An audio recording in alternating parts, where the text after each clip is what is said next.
हाय सर्वांना. तर इकडं मी बनवत होते भाकरी आणि एकच भाकरी बनवली होती, ती पण मी माझ्यासाठीच बनवली होती. कारण सरचे पप्पा तर ड्युटीला गेले आहेत. तर इकडं मी माझ्यासाठी भाकरी बनवून घेतली आणि एकदम कडक कडक अशी भाकरी बनवली होती.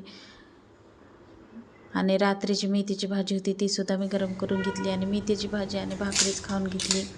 आणि दादासाठी मी भात बनवला होता. आणि कालच्या एका व्हिडिओला एका ताईंनी अशी कमेंट केली की मी आळशी आहे.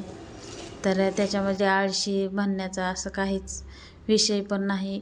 कारण मिस्टरांना दूध आणि चपाती खायला आवडते, तर त्याच्यासाठी मी त्यांच्यासाठी चपाती बनवली आणि दूध होतंच.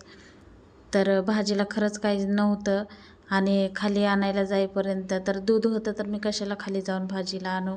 मग त्यासाठी मी दूध आणि चपातीच बनवली त्यांना खायला. आणि इकडं मी सगळं किचन हे क्लीन करून घेतलं, कपडेसुद्धा धुवून घेतले. आणि दादाने एवढा सगळा पसारा करून ठेवला होता, मग तो पसारासुद्धा आवरून घेतला. त्याच्यानंतर झाडू मारून घेतला, फरशीसुद्धा पुसून घेतली. आणि दादालाच एवढा खेळण्यामध्ये व्यस्त होता. मी त्याला म्हणत होते, दादू थोडं शांत बस, एका साईडला बस, मला फरशी पुसू दे. मग त्याच्यानंतर तो कुठं म्हणाला ओके मम्मा. आणि तो बॉल घेऊनच बसला होता, कारण त्याला बॉलच खेळायचा होता. तर कसा वाटला तुम्हाला माझा आजचा मिनी ब्लॉग हे नक्की मला कमेंटमध्ये सांगा. चला